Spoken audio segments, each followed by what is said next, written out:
Bila kita semua dikaruniai umur panjang, maka kita akan sampai pada fase lanjut usia.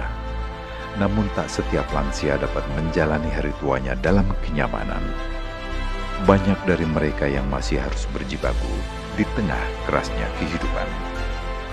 Di Indonesia ada sekitar kurang lebih 12,6 juta lansia berada dalam status sosial prasejahtera. Mereka tinggal di rumah sangat sederhana dengan konsumsi per kapita di bawah 50.000 per hari.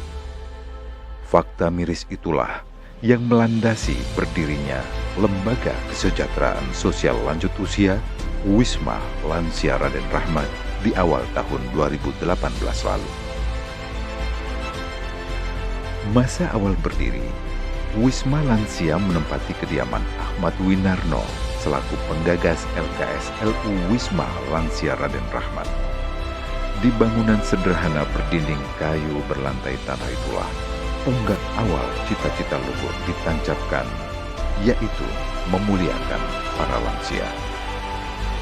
Seiring berjalannya waktu, dukungan pun mengalir. Dari awalnya yang hanya melayani 8 lansia, kini melayani 665 lansia dalam asrama dan di luar asrama. Tentu angka tersebut masih jauh dari jumlah lansia prasejahtera di Indonesia, khususnya di Kecamatan Banyu Biru yang mencapai 3.500 lansia. Berbeda dari umumnya, Wisma Lansia Raden Rahmat tidak hanya melayani lansia dari aspek fisik dan kesehatan, namun juga dari aspek psikologis dan layanan spiritual, melalui pesantren yang dikhususkan bagi orang tua. Di usia perjalanannya yang menginjak tahun kelima ini, Wisma Lansia Raden Rahmat mencanangkan visi 2030, yaitu menjadi pusat kegiatan kemanusiaan, pendidikan, keagamaan, dan sosial kemasyarakatan, khususnya bagi lanjut usia berbasis nilai-nilai budi luhur dengan asas Pancasila. Kami berkolaborasi dengan berbagai pihak, terus berkomitmen untuk memberikan layanan bagi yang membutuhkan pelayanan kesejahteraan sosial lanjut usia melalui 5 misi. Pertama, menyelenggarakan pelayanan, pendampingan, perawatan dan pengasuhan lanjut usia dalam aspek agamis, psikologis, dan medis. Kedua, menyediakan hunian, sarana dan prasarana pembinaan spiritual yang layak bagi lanjut usia. Ketiga, menyiapkan SDM pendamping yang memiliki kemampuan agamis, psikologis, dan medis. Keempat, menumbuh kembangkan partisipasi masyarakat untuk memberikan pengasuhan, perawatan, dan pendampingan kepada lanjut usia. Dan kelima, mendorong terbentuknya jejaring komunitas dan kerelawanan lanjut usia, baik untuk skala lokal, nasional, dan internasional.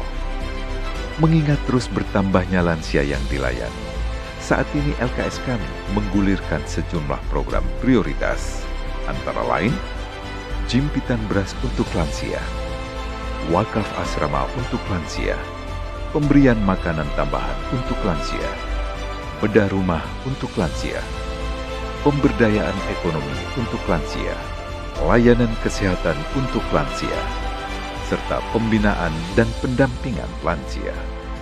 Kontribusi nyata Wisma Raden Rahmat pun menarik minat sejumlah pihak, baik pemerintah maupun lembaga sosial lain untuk bekerja sama.